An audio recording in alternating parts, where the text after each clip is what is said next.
नमस्कार। ऐसे वक्त में जब 5 राज्यों में चुनाव की तारीखों का ऐलान हो चुका है, कांग्रेस के अंदर बगावती सुर दिखाई दे रहे हैं। कांग्रेस के बड़े नेताओं जिसमें गुलाम नबी आजाद, कपिल सिब्बल, मनीष तिवारी से लेकर आनंद शर्मा, इन तमाम नेताओं ने कुछ दिनों पहले जम्मू में शांति सम्मेलन किया और वहां पर जुटे और उसके बाद उन्होंने इस बात को दिखाया कि ये सारे नेता कांग्रेस के अंदर एकजुट हैं। ये वो नेता हैं जिन्हें G23 का नाम दिया गया है और इन्हीं नेताओं ने पिछले साल सोनिया गांधी को चिट्ठी लिखी थी, पार्टी में स्थायी अध्यक्ष के चुनाव की मांग की थी और आंतरिक चुनाव कराने की भी मांग इन्होंने की थी।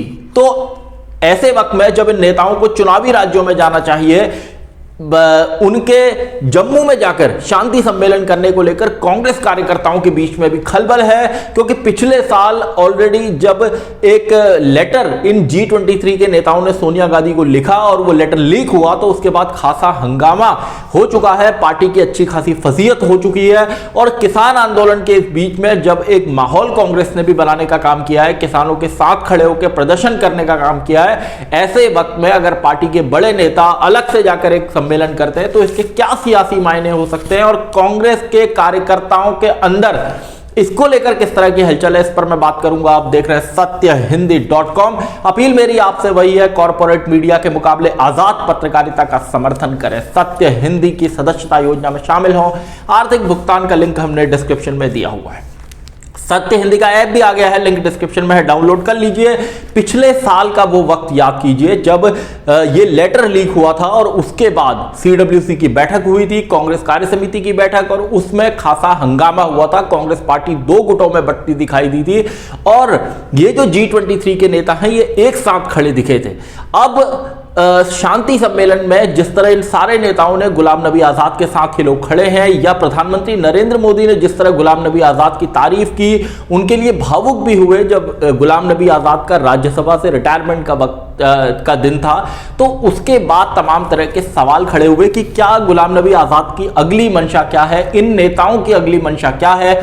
इसमें इस प्रकरण को लेकर जो उस दिन मीटिंग हुई है और उसमें जिस तरह आनंद शर्मा ने, कपिल सिब्बल ने इन बातों को कहा कि गुलाम नबी आजाद बड़े नेता हैं, इनके अनुभव का इस्तेमाल होना चाहिए, या आनंद शर्मा ने यह कहा कि हम सब लोग खिड़की या रोशनदान से नहीं आए हैं, हम लोग आंदोलनों से निकल कर आए हैं। तो वो किसको मैसेज देना चाहते हैं, वो अपनी इन बातों से क्या साबित करना चाहते हैं, क्योंकि पिछले साल जो कांग्रेस में एक हंगामा हुआ था, उस हंगामे के बाद खुद सोनिया गांधी ने भी इन कांग्रेस के बागी नेताओं या G23 गुट के नेताओं से बातचीत की थी, मामले को सुलझाने की कोशिश की थी। लेकिन अब जिस तरह ये नेता जुटे हैं और इन्होंने एक तरह से इसे बगावत या चुनौती कहा जा रहा है, तो ये जो इसका मैसेज क्या निकलता है। जब किसान आंदोलन के कारण देश भर में सियासत गर्म है, कांग्रेस खुद चुनाव लड़ रही है 5 राज्यों में जाकर, ऐसे वक्त में जो कांग्रेस के कार्यकर्ता हैं वो सोशल मीडिया पर इस बात को कहते हैं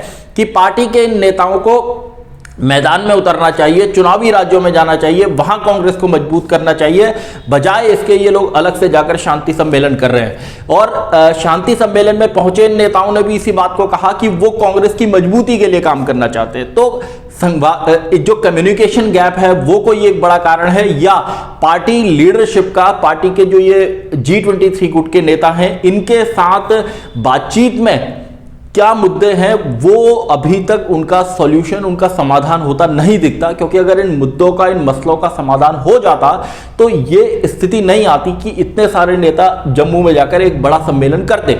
लेकिन किसान आंदोलन को जब ये माना जा रहा है कि ये भारतीय राजनीति में जिस तरह बीजेपी अजेय होती दिख रही थी, उसके लिए एक बड़ा चैलेंज है। किसान आंदोलन लगातार पंजाब हरियाणा से निकलकर बाकी राज्यों में फैल रहा है और इसी बीच 5 राज्यों के चुनाव भी हैं। ऐसे वक्त में इन नेताओं का अलग से जाकर सम्मेलन करना, पार्टी नेतृत्व को एक तरह से ये कहना कि हम कोई रोशनदान या खिड़कियों से नहीं आए हैं, हम आंदोलनों से निकल कर आए हैं। और जिस तरह कपिल सिब्बल लगातार सिब्बल हमलावर रहे हैं पार्टी नेतृत्व पर, कई बार उन्होंने अपने इंटरव्यूज में कहा है कि उन्हें नहीं पता कि पार्टी में क्या हो रहा है, पार्टी को लोग एक प्रभावी विकल्प नहीं मानते। और उसके बाद कई वरिष्ठ नेताओं ने पार्टी के उनको पलटवार किया है, उनकी बातों का खुलकर जवाब दिया है। अधीर रंजन चौधरी जो पश्चिम बंगाल कांग्रेस के अध्यक्ष हैं, उन्होंने तो इशारों में ये तक कहा था कि ऐसे लोगों को अपनी एक अलग पार्टी बना लेनी चाहिए। तो पार्टी के अंदर जो घमासान है वो पार्टी के लिए मुश्किल खड़ी कर सकता है, क्योंकि प्रियंका गांधी लगातार पश्चिमी उत्तर प्रदेश को नाप रही है। वहां की सियासी जमीन कांग्रेस की जो खत्म हो चुकी है उसको वापस लाने की कोशिश कर रही है। असम में वो हैं राहुल गांधी, तमिलनाडु केरल के दौरे पर हैं और केरला में भी वो वहां पार्टी को चुनाव के लिए तैयार कर रहे हैं। ऐसे वक्त में पार्टी के वरिष्ठ नेताओं का अलग जाना बहुत बड़ी मुश्किलें खड़ी करता है। पार्टी के नेताओं को भी या आला कमान को भी, पार्टी के जो वरिष्ठ कार्यकर्ता हैं उनकी जो आवाज़ सोशल मीडिया पे आ रही है, उनका ये कहना है कि ऐसे वक्त में नेताओं को आपस में भिड़ने के बजाय एकजुट होना चाहिए या अपनी बात को पार्टी के फोरम पर रखना चाहिए। उनमें भी, पार्टी के नेताओं में भी इस बात को की लगातार चिंता है, क्योंकि ब्लॉक, जिला, शहर कांग्रेस कमेटियों में जो लोग काम कर रहे हैं वो जानते हैं कि 2014-2019 के इलेक्शन में पार्टी की बड़ी हार हुई है। गिने चुने राज्यों में पार्टी की सरकार है। हाल ही में पुडुचेरी में सरकार गिर चुकी है। कई राज्यों में सरकार में पार्टी की स्थिति खराब है, वहां सरकार जा चुकी है। तो ऐसे वक्त में जब पार्टी के कई बड़े नेता, जिसमें ज्योतिरादित्य सिंधिया चले गए मध्य प्रदेश में, या राजस्थान में सचिन पायलट की बगावत सामने आई, ऐसे वक्त में पार्टी के नेताओं को पार्टी के साथ खड़ा होना चाहिए। ये पार्टी के जो कार्यकर्ता हैं, जो कैडर है पार्टी का, इस तरह के मैसेज कर रहा है कि कांग्रेस आला कमान को इस मसले को सुलझाना चाहिए और जो ये G23 गुट के नेता हैं इन्हें भी पार्टी की इज्जत, पार्टी की प्रतिष्ठा को देखते हुए आपस में इस मसले को सुलझाना चाहिए। लेकिन इन नेताओं की मंशा क्या है? कांग्रेस पहले भी कई बार टूटी है, इंदिरा गांधी के जमाने में टूटी है, और अब अगर कांग्रेस में किसी कोई टूट होती है तो उसका क्या परिणाम होगा ऐसे वक्त में जब पार्टी ऑलरेडी कमजोर है, 2 चुनाव हार चुकी है। इसको लेकर कांग्रेस कार्यकर्ताओं में भी चिंता है। दूसरे जो विपक्षी दल है वो लगातार कांग्रेस का मजाक बनाते हैं। आम आदमी पार्टी, जिसका एक राज्य में सरकार है, नई पार्टी है, कुछ साल पुरानी पार्टी है, वो पार्टी भी ये कहती है कि भाई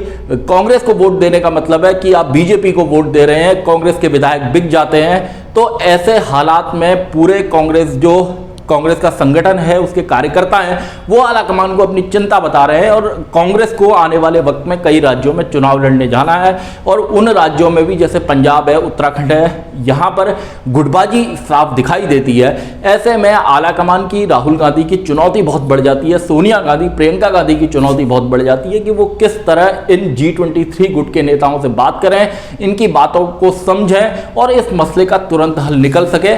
वरना अगर इस तरह का बगावती तेवर इन नेताओं के रहे तो निश्चित रूप से पार्टी के लिए मुश्किलें खड़ी होंगी ऐसे वक्त में जब 5 राज्यों के चुनाव आपके सामने। सत्यहिंदी.com में आज के लिए बस इतना ही। ऐसे ही तमाम मुद्दों पर मेरी आपसे आगे भी बातचीत होती रहे। धन्यवाद।